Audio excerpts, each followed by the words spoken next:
Topic is state energy efficiency index 2024। सो ये 6th addition है। पहला एडिशन 2018 में लॉन्च किया था। आपको पता होगा कि India is the third largest energy consumer और हमारी डिमांड भी अभी बढ़ती जा रही है, एग्रीकल्चर सेक्टर हो या फिर इंडस्ट्री सेक्टर हो, तो एनर्जी कंजम्पशन भी बढ़ेगा। अभी वो एनर्जी कंजम्पशन कितना क्लीन होता है या फिर कितना एफिशिएंट होता है, उसी को मेजर करने के लिए इंडेक्स लॉन्च किया था 2018 में। वैसे भी COP21 2015 में पेरिस अग्रीमेंट हुआ था। पेरिस अग्रीमेंट के तहत हर कंट्री को INDC सबमिट करना था, intended nationally determined contributions. So India ने वहाँ पे कमिटमेंट किया था कि वो एमिशन इंटेंसिटी ऑफ GDP 45% से कम करेगा। तो वो कैसे करेगा? ऑब्वियसली उसको क्लीन एनर्जी वाला रास्ता चूज करना पड़ेगा। तो भाई 36 स्टेट्स मिला के इंडिया बनता है, तो स्टेट में अगर एनर्जी एफिशिएंट मेजर्स या फिर पॉलिसी इंप्लीमेंट होंगे तो ही ओवरऑल कंट्री एनर्जी एफिशिएंट बन पाएगा। तो यही मेजर करने के लिए कि कितना स्टेट कितना एनर्जी एफिशिएंट है, इसलिए 2018 में state energy efficiency index launch किया था। अब ये करंटली 6th एडिशन है। तो ये कौन रिलीज करता है? ब्यूरो ऑफ एनर्जी एफिशिएंसी, किसके साथ? Alliance for energy efficient economy. ये देखिए यहाँ पे रिपोर्ट मैंने मेंशन किया है, स्टेट एनर्जी एफिशिएंसी इंडेक्स 2024। कौन से मिनिस्ट्री के अंतर्गत है ये रिपोर्ट? मिनिस्ट्री ऑफ पावर के अंतर्गत। कौन रिलीज करता है? BEE। ये BEE का लोगो है, ठीक है, ब्यूरो ऑफ एनर्जी एफिशिएंसी। किसके साथ करता है? तो AEEE के साथ। ये देखिए AEEE है, alliance for energy efficient economy. और यहाँ पे रिपोर्ट में फिर से एक बार मेंशन किया लाइफस्टाइल फॉर एनवायरनमेंट करके। ये जो ग्लासगो समिट में हमारे प्राइम मिनिस्टर ने बोला था कि हम ये वाली लाइफस्टाइल अडॉप्ट करेंगे। सो ये वाला भी लोगो यहाँ पे मेंशन है। आप ये देख सकते हो लोगो में कि ये इलेक्ट्रिक प्लग है, but it is kind of green plug. तो ये रिलीज कौन करता है? ब्यूरो ऑफ एनर्जी एफिशिएंसी और alliance for energy efficient economy. ये क्या कर रहा है भाई? ऑब्वियसली असेस करता है। क्या करता है? तो 36 स्टेट्स एंड यूनिट्स का एनर्जी एफिशिएंट परफॉर्मेंस कैसा है, ये असेस करता है। तो ये डेटा कहाँ से कलेक्ट किया जाता है? क्योंकि ये इंडेक्स है, इंडेक्स को मेजर करना पड़ेगा, तो मेजर करने के लिए डेटा चाहिए। तो data is collected from multiple stakeholders. पहला कलेक्ट किया जाता है BEE से, ब्यूरो ऑफ एनर्जी एफिशिएंसी। उसके बाद SDS, स्टेट डेजिग्नेटेड एजेंसीज होती है। उसके बाद सेंट्रल इलेक्ट्रिसिटी अथॉरिटी और finally EESL, energy efficiency service limited. ये डेटा मिलने के बाद इसको रिगरसली वैलिडेट किया जाता है BEE एंड AEEE के द्वारा, ठीक है। तो सिंपल है, energy state energy efficiency index कौन लॉन्च करता है? तो BEE और AEEE। तो इसको याद रखने के लिए सिंपल है, यहाँ पे भी EEE वाला खेल चल रहा है। तो ऑब्जेक्टिव्स क्या है हम देख लेते हैं कि ये फ्रेमवर्क प्रोवाइड करता है to comprehend energy saving imperatives in states as well as utilities. यहाँ पे देखिए, highlight the best practices and encourage healthy competition among the states. और तीसरा है to track progress in managing the states and India's energy footprint, मतलब हमने क्या ही फुटप्रिंट छोड़े हैं। And finally institutionalise state level data capture and monitoring of energy efficient activities by the state designated agencies। so ये energy efficiency index के objectives है। Framework, हमको इंडेक्स गिनना है तो उसके लिए इंडिकेटर्स देंगे। तो 66 इंडिकेटर्स आर देयर अक्रॉस 7 की डिमांड सेक्टर्स। ये की डिमांड सेक्टर्स है, मतलब जहां एनर्जी की सबसे ज्यादा डिमांड होती है। कितना है? 7 की डिमांड सेक्टर्स। तो पहला सेक्टर कौन सा? एग्रीकल्चर सेक्टर में एनर्जी चाहिए होती है, फॉर एग्जाम्पल इरिगेशन हो गया, कोल्ड स्टोरेज या फिर फूड प्रोसेसिंग के लिए। बिल्डिंग्स में एनर्जी की डिमांड होती है, ठीक है। Cross sector distribution companies, municipal services, जैसे for example municipal street light provide करती है, तो वहाँ पे भी एनर्जी की डिमांड होती है, वो जो कंटिन्यू रात भर चलता है। Industry, for example MSME, continuous machine चलती रहती है, यहाँ पे एनर्जी की हेवी डिमांड होती है। और फाइनली ट्रांसपोर्ट सेक्टर, यहाँ पे भी एनर्जी की डिमांड होती है। फॉर एग्जाम्पल आपको फ्यूल लगेगा, पेट्रोल डीजल। अभी फॉर एग्जाम्पल ये फ्यूल तो उतना एफिशिएंट होता नहीं है पेट्रोल डीजल का, क्योंकि ये कार्बन डाइऑक्साइड या फिर बाकी ग्लोबल वार्मिंग वाले गैसेस छोड़ता है। तो उसको इलेक्ट्रिक व्हीकल या फिर एनर्जी एफिशिएंट फ्यूल आप, जैसे E20 ब्लेंडेड पेट्रोल चल रहा है, काइंड ऑफ थिंग ये। तो ये 7 की डिमांड सेक्टर्स को आप कैसे याद रखोगे? उसकी ट्रिक है ABCD MIT। ऐसा समझिए कि ABCD सीखने के लिए MIT में जाना चाहिए। तो A is for agriculture, B is for building, C is for cross sector, D is for discoms, M is for municipal services, I is for industries and T is for transport, ठीक है। तो ये 7 की demand sectors हैं, उनमें 66 indicators होते हैं। हर indicator को कोई वेट दिया जाता है और एक स्कोर निकल के आता है। उन स्कोर के बेसिस पे हर एक स्टेट को एक रैंक या फिर स्कोर दिया जाता है। इससे पता चलता है कि कितना स्टेट कितना एनर्जी एफिशिएंट है। So these indicators are structured to track progress in implementing energy efficiency policies, programs and projects. कौन से स्टेट में कैसी पॉलिसी है, कैसे प्रोग्राम्स है और कौन से प्रोजेक्ट्स उन्होंने लॉन्च करे हैं एनर्जी एफिशिएंसी के लिए, यही ट्रैक करता है.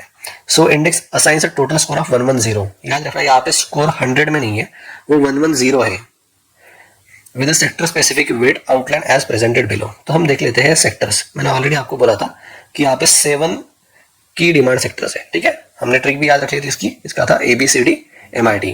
तो ABCD का मतलब क्या है? Agriculture. B is for building, C is for cross sector, D is for distribution companies, M is for municipal services, I is for industry and T is for transport. ठीक है, तो ऐसे करके ये टोटल 7 की डिमांड सेक्टर्स बनते हैं जहां पे एनर्जी की सबसे ज्यादा जरूरत होती है, जहां पे एनर्जी सबसे ज्यादा यूज होती है.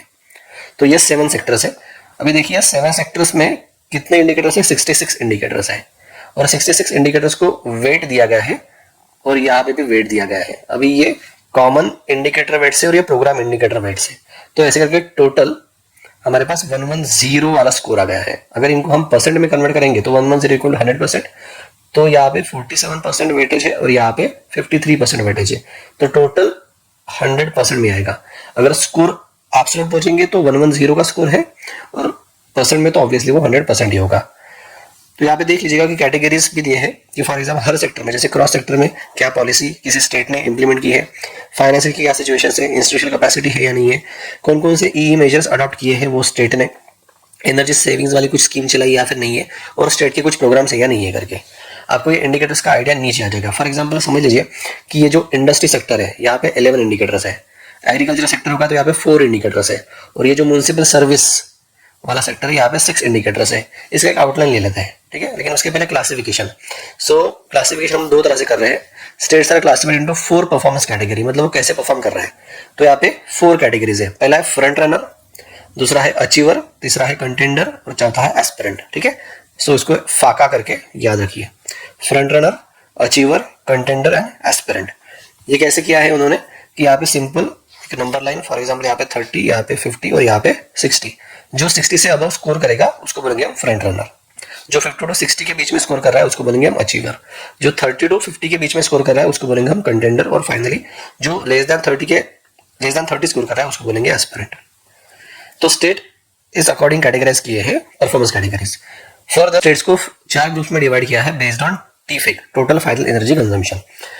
तो ग्रुप कौन से हमारे? Group 1, group 2, group 3, group 4. किसके बेसिस पे? TFEC, total final energy consumption.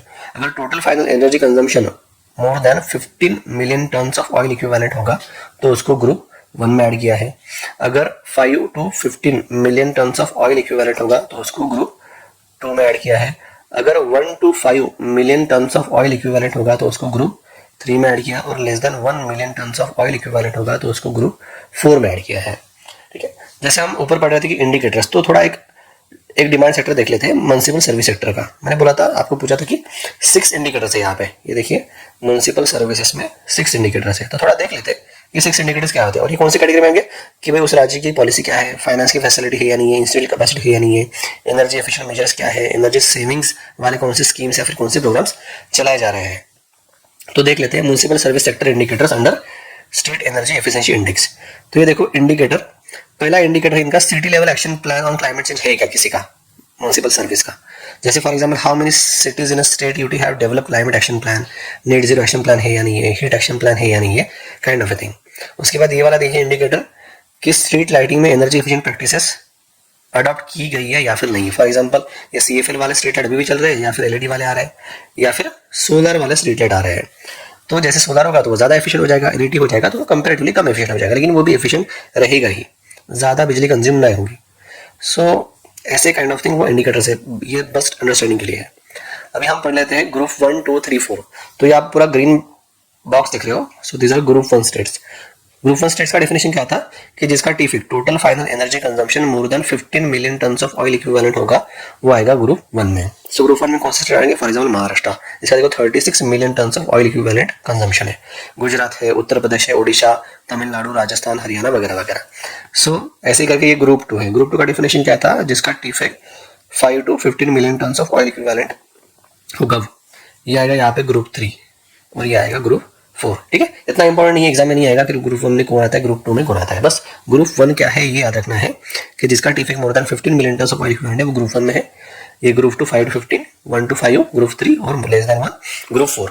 So group 1 में 11 स्टेट्स आते हैं, यहाँ पे 7 स्टेट्स है, यहाँ पे 6 और यहाँ पे 12।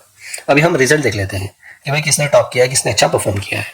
The top performing states in each group, तो ग्रुप 1 में किसने परफॉर्म किया है, महाराष्ट्र, मतलब महाराष्ट्र एनर्जी एफिशिएंट राज्य है। ग्रुप 2 में आंध्र प्रदेश एनर्जी एफिशिएंट राज्य है। ग्रुप 3 में आसाम एनर्जी एफिशिएंट राज्य है और ग्रुप 4 में त्रिपुरा एनर्जी एफिशिएंट राज्य है। तो इसको सिंपल याद रखिएगा कि मात या फिर मैट, ठीक है। सो ग्रुप 1 2 3 4 तो वो होगा, तो महाराष्ट्र आएगा, ये आंध्र प्रदेश आएगा, ये आसाम आएगा और ये त्रिपुरा आएगा। यहाँ पे देखिए ग्रुप 1 यहाँ पे महाराष्ट्र ने लीड किया है, यहाँ पे ग्रुप 2 आंध्र प्रदेश ने लीड किया है, यहाँ पे ग्रुप 3 आसाम ने लीड किया है, यहाँ पे ग्रुप 4 त्रिपुरा ने लीड किया है, ठीक है। अभी हम देख लेते हैं कि कौन फ्रंट रनर में है, कौन अचीवर में है और कौन कंटेंडर या फिर एस्पायरेंट में है।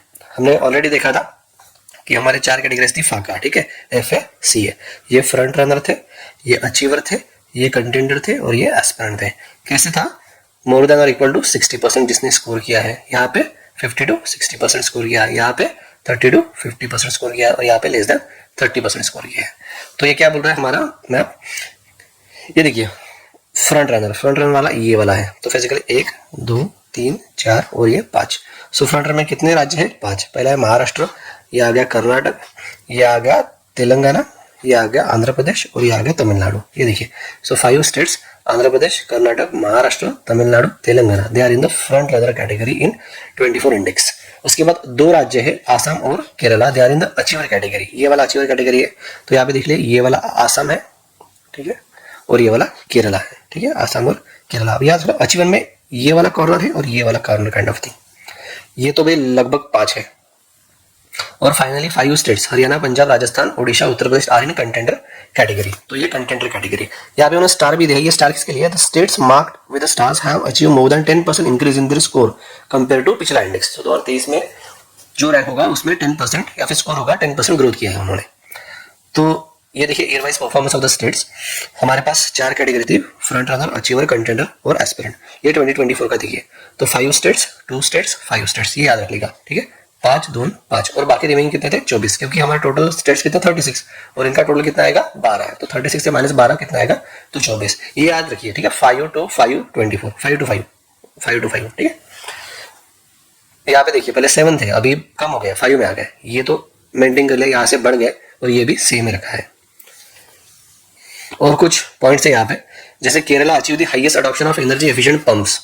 जैसे फॉर एग्जांपल देखिए यहाँ पे एग्रीकल्चर एक डिमांड सेक्टर था, तो एग्रीकल्चर एनर्जी एफिशिएंट कब बनेगा, सबसे ज्यादा इलेक्ट्रिसिटी होती है इरिगेशन में खर्च, तो इरिगेशन में अगर सोलर पंप हो गए तो आप एनर्जी एफिशिएंट बन गए। दूसरा होता है प्रोसेसिंग में, फूड प्रोसेसिंग या फिर बाकी, और तीसरा होता है कोल्ड स्टोरेज में। कोल्ड स्टोरेज में कंटिन्यूस आपके फ्रीजर चालू रहते हैं, तो फ्रीजर चालू रहेगा मतलब एनर्जी कंजम्पशन ज्यादा रहेगा। अगर फॉर एग्जाम्पल वो 5 स्टार वाला फ्रीजर होगा तो कम एनर्जी कंज्यूम करेगा। तो इसी के बेसिस के ऊपर तो केरला बोल रहा है they have achieve highest adoption of energy efficient pumps at 74%। उसके बाद बोला कि all 36 state duties they have establish state energy efficiency action plan. तो उन्होंने सभी ने एक्शन प्लान एस्टैब्लिश कर लिया। अभी कितना इफेक्टिव इंप्लीमेंटेशन होता है नहीं होता है उसके लिए तो इंडेक्स ही है। With 31 states having form state level steering committee on energy transition. हाँ, ये तो हमने पढ़ा था कि महाराष्ट्र हिम्मत as a top score in group 1 in 2024, जिसने कर्नाटक को सरपास किया है। So it is an improvement from its second position last year. Last year Maharashtra first पे नहीं था, सेकंड पे था, कर्नाटक फर्स्ट पे था। अभी महाराष्ट्र ने टेक ओवर कर लिया कर्नाटक को। उसके बाद Telangana having shifted from group 2 to group 1, मतलब उसका एनर्जी कंजम्पशन बढ़ गया है। Can not be directly compare in terms of ranking but has experience in notable drop in score as has Karnataka despite there. Okay, ये बाकी वाली चीजें इतनी ज्यादा इंपॉर्टेंट नहीं है, जो इंपॉर्टेंट चीजें मैंने आपको बता दी है, ठीक है। तो फिर फटाफट रिविजन कर लेते हैं कि हम क्या पढ़ रहे थे। हम पढ़ रहे थे स्टेट एनर्जी एफिशिएंसी इंडेक्स 2024। तो कितना एडिशन था, तो 6th एडिशन था। पहला एडिशन कब लॉन्च किया था, 2018 में लॉन्च किया था, ठीक है। अभी देखो 2018, 2019, 2020, 2021, 2022, 2023, 24, तो 1 2 3 4 5 6 7, ये तो 7 होना